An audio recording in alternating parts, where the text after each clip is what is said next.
The Mall in the Clouds, a YouTube bedtime horror production script. Chapter 1. The Journey Up the Mountain. For Raven James, the semester holidays couldn't come soon enough.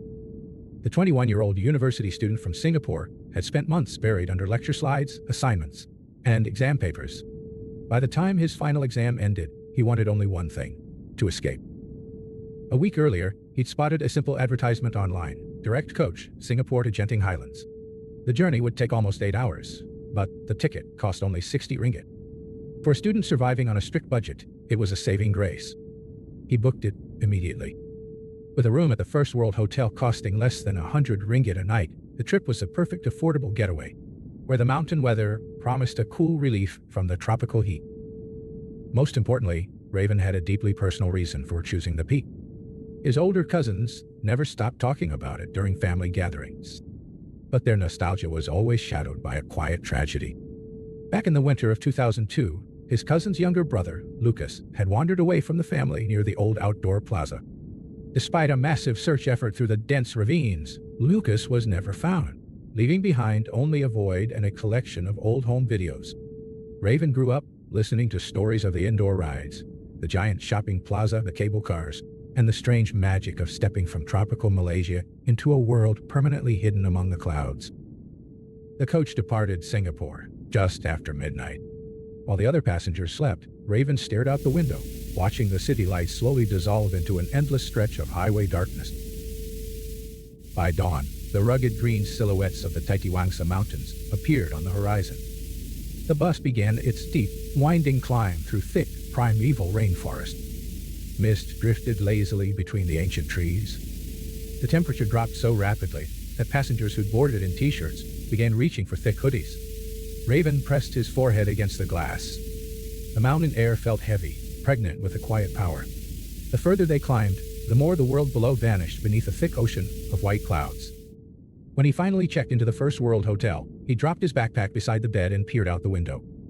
Thick fog rolled between the massive, multicolored towers. Construction cranes loomed in the distance. Parts of the resort were undergoing a massive, multi-billion-dollar renovation. Workers were everywhere, but Raven didn't care. He had no deadlines, no exams, no responsibilities. His plan was simple: explore the peak, enjoy the crisp air, and finally see the legendary old First World Plaza his family had praised for decades. After a quick shower, he headed downstairs, with no idea he was about to step into a version of the mountain that shouldn't have existed at all. Chapter 2. A Hidden Entrance. By twilight, the resort had transformed into a labyrinth of wooden construction barriers and temporary plastic sheeting. Shrill drilling noises and the heavy clanging of metal tools echoed through the commercial corridors as workers pushed carts loaded with drywall and steel framing. Most of the classic shopping paths were sealed off entirely. Raven wandered aimlessly, eventually following a handwritten, faded arrow marked "Temporary Pedestrian Access." He pushed past a heavy, unsecured sheet of construction plastic and slipped through a narrow gap in a temporary plywood wall, assuming it was a shortcut back to the main lobby. The moment the plastic sheet fell shut behind him, the deafening racket of the construction work cut off into absolute dead silence. The air grew instantly colder, crisp, and charged with the nostalgic scent of sweet butter popcorn, ozone, and damp indoor air conditioning. The corridor curved sharply once, then twice, stripping away every last sign of modern renovation. Ahead of him loomed a magnificent grand archway, glowing beneath the warm radiance of hundreds of tiny incandescent light bulbs. Stretched across the top in gleaming gold lettering were the words, "First World Plaza." Raven stepped through, a wide grin spreading across his face. "So this is it," he whispered, enchanted. Chapter 3. Venice Above the Clouds.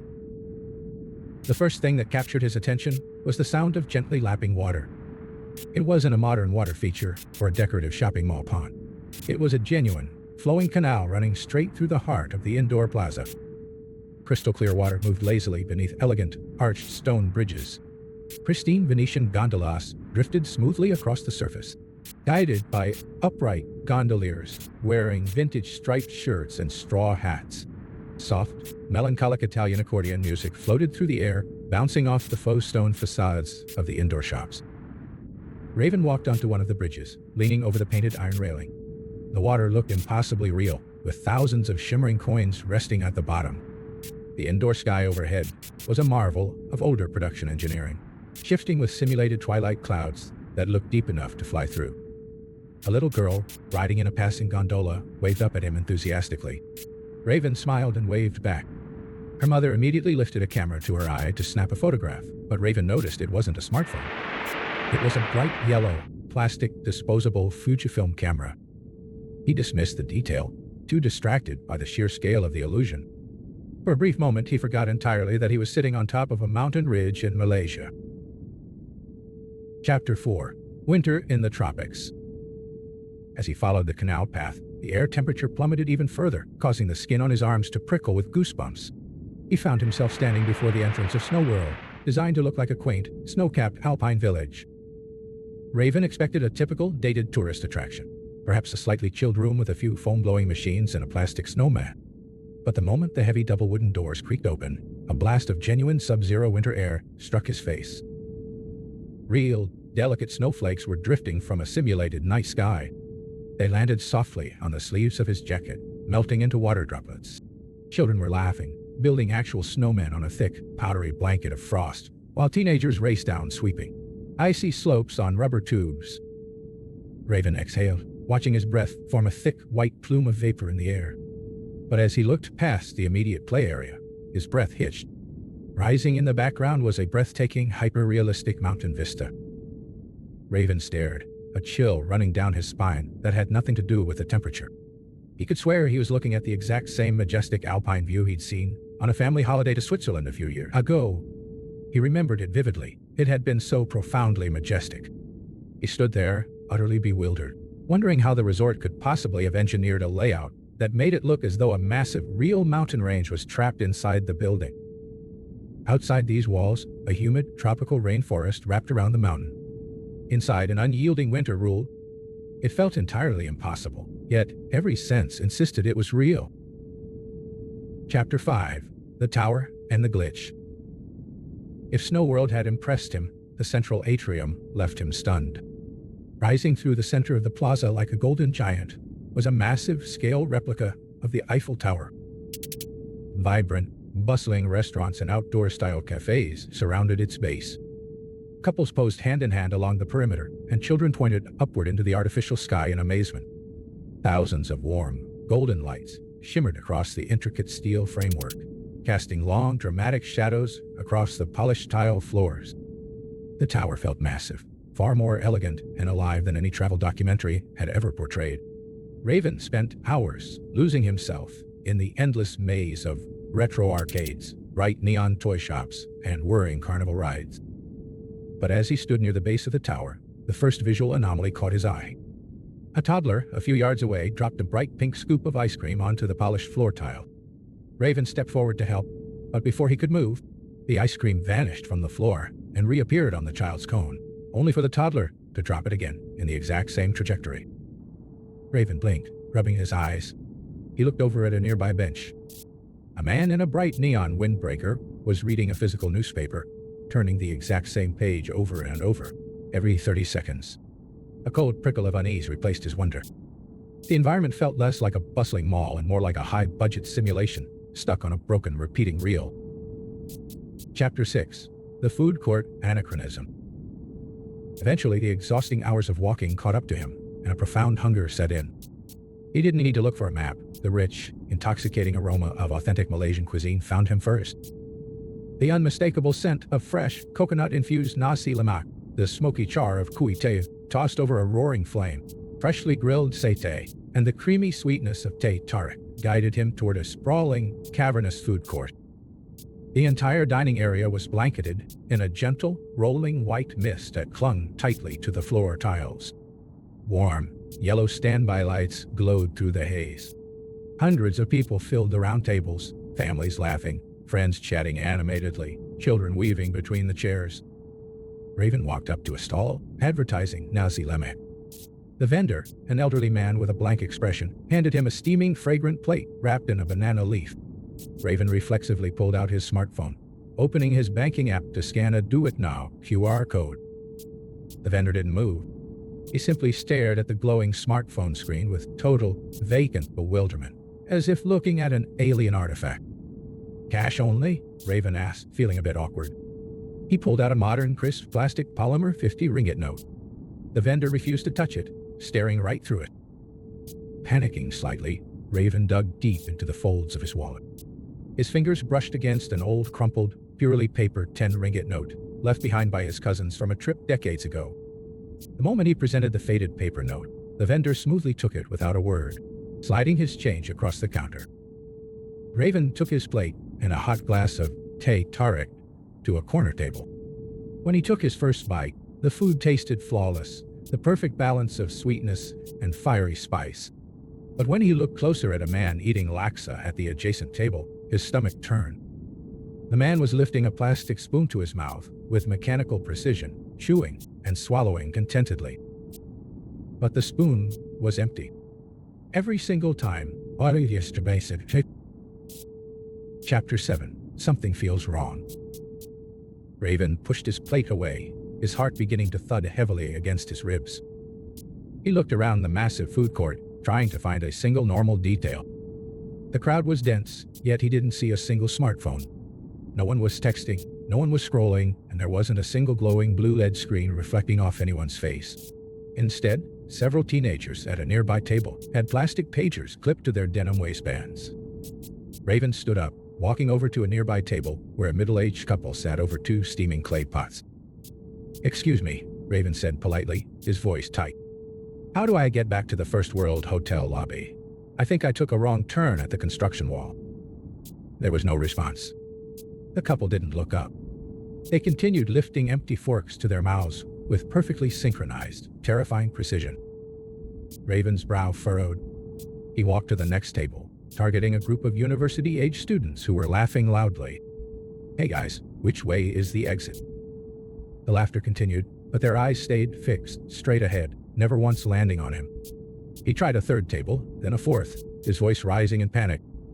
The food court was a symphony of clinking bowls, chewing, and muffled chatter, yet not a single soul would make eye contact. It wasn't that they were being deliberately rude.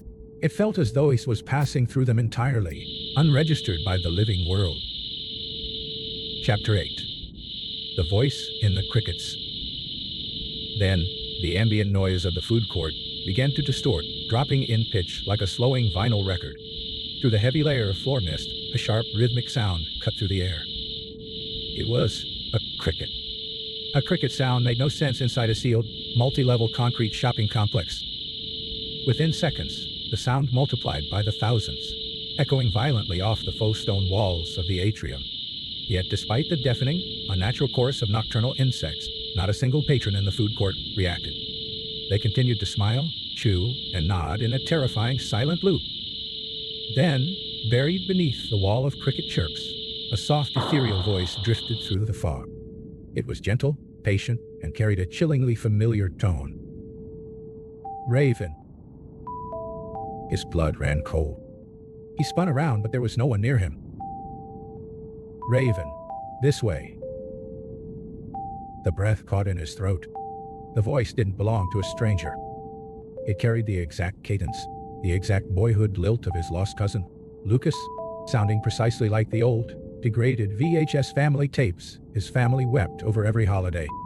Lucas wasn't calling out in pain. He sounded like a patient guide trying to pull Raven out of sinking quicksand. The cricket noise seemed to concentrate toward a narrow, unlit corridor at the far edge of the dining hall. Driven by pure survival instinct, desperate to escape the mechanical, unseeing crowd and to follow the ghost of his family, Raven bolted toward the dark hallway. Chapter 9. The Talking Garden. The moment he burst into the narrow corridor, the synthetic lights of the food court vanished. The air grew instantly fresher, carrying the rich, damp scent of wet earth, mountain moss, and wild orchids. Raven stumbled through a final threshold, his shoes striking soft, damp grass instead of commercial tile. He was standing outside, in a beautifully landscaped midnight garden. Thick, genuine mountain fog drifted lazily between neatly manicured hedges and vibrant patches of highland flora. Above him, cutting through the swirling clouds, the distinct red cabins of the resort's cable cars floated silently on their steel wires, coming and going, disappearing into the white void before emerging again. The oppressive weight in his chest evaporated. He turned around to look at the doorway he had just run through, expecting to see the entrance to the grand neon plaza. His stomach dropped. There was no door. There was only a solid, old concrete retaining wall, covered in moss and weathered by decades of mountain rain. A metal sign bolted to the stone pointed down a paved walkway to First World Hotel, main lobby. "Hey bro, you alright?" Raven jumped. A young tourist in a modern puffer jacket, holding a glowing iPhone, was staring at him with mild concern. Nearby, a small group of Malaysian resort staff carrying flashlights noticed his shivering frame. With the genuine, immediate kindness that local Malaysians are known for, they hurried over.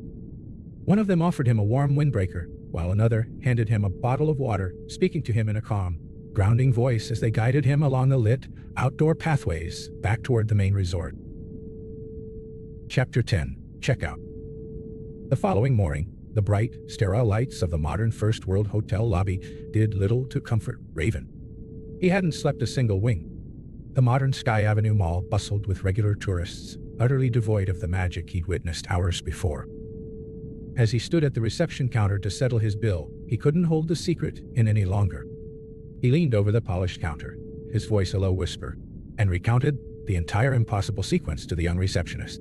The pristine 90s canal, the visual loops, the old paper currency, the silent food court, the crickets, and the voice of Lucas that had led him out to the grass.